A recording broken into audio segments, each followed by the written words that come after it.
அண்மை செய்தியை பார்க்கிறோம். மக்களவைத் தேர்தலையொட்டி வருமான வரித்துறை சார்பில் 24 மணி நேரம் கட்டுப்பாட்டு அறை திறக்கப்பட்டுள்ளதாக வருமான வரித்துறை தரப்பில் அறிவிப்பானது வெளியிடப்பட்டுள்ளது.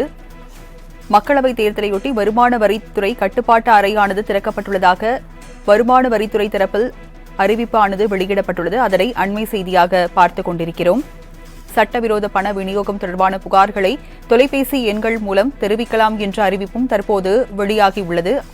விவரங்களை செய்தியாளர் சந்தோஷ் வழங்க கேட்கலாம். சந்தோஷ், வருமான வரித்துறை தரப்பில் என்ன தெரிவிக்கப்பட்டிருக்கிறது? கட்டுப்பாட்டு அறை திறக்கப்பட்டிருக்கிறதாகவும் தொலைபேசி எண்களும் அறிவிக்கப்பட்டிருக்கிறது. விவரங்கள் என்ன?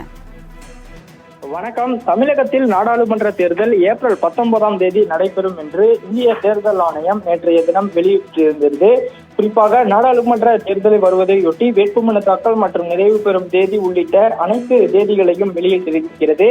இந்த நிலையில் தொடர்ச்சியாக வாகனங்களுக்கான அந்த தணிக்கை சோதனை என்பதும் இன்று முதல் தொடங்கப்பட்டிருக்கக்கூடிய நிலையில் இந்திய தேர்தல் ஆணையத்தின் மூலமாக வருமான வரித்துறையினருக்கு தற்போது தகவல் ஒன்று அனுப்பப்பட்டிருக்கிறது.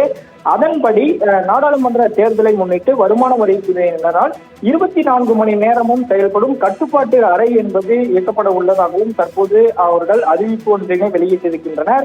குறிப்பாக இந்த தேர்தல் நிலையங்களில் இதுபோன்று பணிகளில் ஈடுபடுவது வழக்கமான ஒன்றாகும்.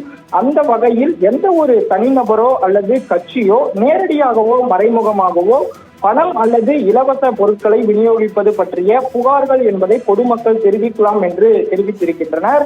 குறிப்பாக அப்படி தெரிவிக்கக்கூடிய அந்த பொதுமக்களின் விவரங்கள் ஏதும் ரகசியமாக வைக்கப்படும் என்றும் அதை வெளியில் எந்த ஒரு நிலையிலும் சொல்ல மாட்டோம் என்றும் வருமான வரித்துறை சார்பில் இருந்து தகவல்கள் தெரிவித்திருக்கின்றனர். குறிப்பாக அதே போல வருமான வரித்துறை அலுவலகத்தின் மூலமாக இந்த கட்டணமில்லா தொலைபேசி எண் மற்றும் மின்னஞ்சல் என்று சொல்லக்கூடிய இமெயில் ஐடி மற்றும் வாட்ஸ்அப் எண்கள் உள்ளிட்டவைகளும் பகிரப்பட்டு இருக்கிறது.